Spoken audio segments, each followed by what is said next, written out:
नमस्कार। गेहूं की उपज बनती है, कितने कल्ले हैं, कितने इफेक्टिव कल्ले यानी जिन पे बालियां हैं, बाली की साइज क्या है, बाली में दाने कितने हैं और कितने मोटे हैं दाने, इन सब चीजों पे गेहूं की उपज निर्भर करती है।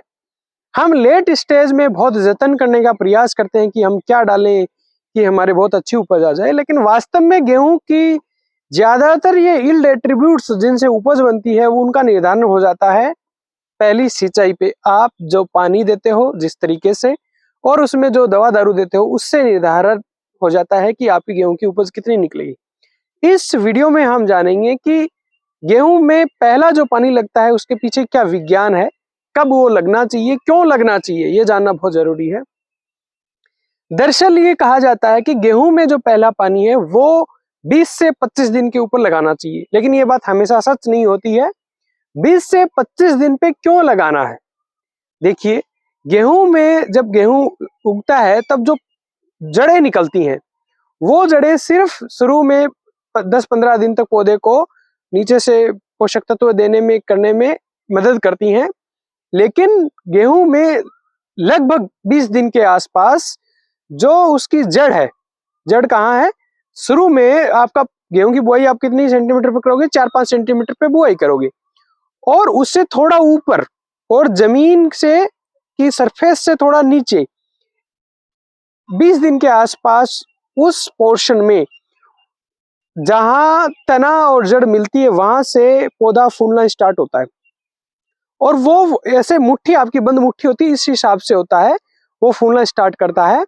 और उस फूले हुए पोर्शन को कहते हैं क्राउन, क्योंकि क्राउन के जैसे ऐसे ऐसे ऐसे निकला हुआ होता है वैसे ही उस फूले हुए पोर्शन के यूं जड़ें निकलती हैं और इस क्राउन पोर्शन से जो जड़ें निकलती हैं उनको क्राउन इनिशिएशन कहते हैं। ये क्राउन जो बनता है, जो गांठ सी बनती है कि मतलब आप ऊपर से यदि गेहूं को देखोगे तो जब आपकी गेहूं 3 से 4 पत्ती होगी तब ये क्राउन वाला पोर्शन बनता है और जमीन से आपकी जो जमीन का सरफेस है उससे 2-3 सेंटीमीटर गहराई पे ये क्राउन बनता है। इससे जो जड़ें निकलती हैं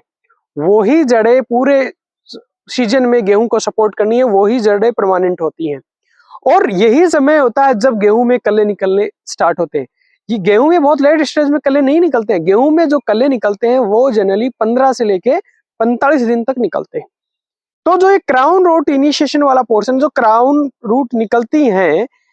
ये अमूमन ये माना जाता है 20 से 25 दिन पे निकलती है, लेकिन कई बार ये जैसे लेट की बुआई है तो उसमें लेट में भी निकल सकती है, 30 दिन तक भी निकल सकती है। पर यहाँ कहने का मतलब ये है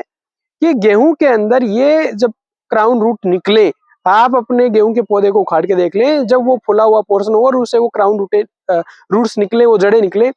उस समय आपके खेत में नमी की कमी नहीं होनी चाहिए, उस समय पोषक तत्वों की कमी नहीं होनी चाहिए। इस समय यदि नमी की कमी है तो आपका जड़ जमने का सिस्टम बेकार हो जाता है, आपके जो कल्ले बनने होते हैं वो कम बनते हैं और कल्लों का जो जोश है, जो ओज है, जो विगर है वो भी कम हो जाती है, जो अल्टीमेटली आपके उस कल्ले में बाली बनेगी कि नहीं बनेगी या बाली की साइज उसको भी निर्धारण करता है। इसलिए हमेशा हमारा ध्यान रहे कि जो क्राउन रूट बनती है ये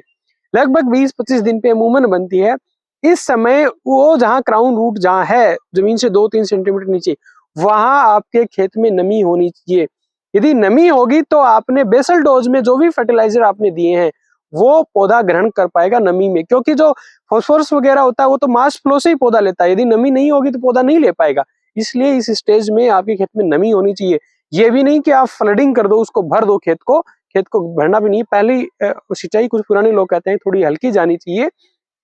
क्योंकि उसमें रूट्स नई नई निकलती रहते हैं, उनको एरेशन भी चाहिए, मतलब ऐसा नहीं कि आप डुबो के रख दो। लेकिन ये ध्यान रहे कि आपने यदि मान ले फर्टिलाइजर में भी आपने कोई चीज मिस कर दिया, जैसे पोटाश नहीं दिया, सल्फर नहीं दिया, कुछ आपको देना है, क्या देना चाहिए गेहूं के अंदर, उस पर मैंने डिटेल वीडियो बना रखा, आप जाके चैनल पे देख सकते हो। लेकिन यदि कुछ मिस कर दिया तो आप इसी पानी पे दे दो, बाद में आपके पास करने के लिए ज्यादा कुछ रहता नहीं है। इसलिए प्लीज गेहूं में जब 20-25 दिन की आपकी गेहूं तब पानी लगा दे। लेकिन आपकी लेट की गेहूं है और आपके खेत में यदि खूब नमी है तो आप इस स्टेज को थोड़ा लेट भी कर सकते हो, 30 दिन तक जा सकते हो। यदि भारी जमीन है, आपके खेत में नमी बनी हुई है और जहां ये जो जड़ निकल रही है, क्राउन रूट निकल रही है, इसको नमी मिल रही है, तो आपको इरिगेशन थोड़ी आप डिले कर सकते हो। पर पॉइंट ये है कि आप हमेशा अपने खेत में देखें, यदि क्राउन रूट निकल रही है, जो आपको दिख रही होंगी वीडियो में, इस रूट के निकलते टाइम आपके खेत में पर्याप्त नमी होनी चाहिए ताकि पौधा पानी ले सके, अच्छी जड़ डेवलप कर सके और सॉरी पानी के साथ में वो अच्छे पोषक तत्व ले सके, चाहे आपने वो बेसल डोज में दिए हो या इस पानी पे आप जो यूरिया दे रहे हो उसको वो अच्छे से ले पाए और वो ज्यादा से ज्यादा टिलरिंग कर पाए, और जो टिलर करे वो भी अच्छे रोबस्ट और विग्रस रहे, तो आपका गेहूं का प्रोडक्शन ऑब्वियसली अच्छा मिलेगा। उम्मीद करता हूँ ये जानकारी आपके लिए यूजफुल होगी। नमस्कार, जय हिंद।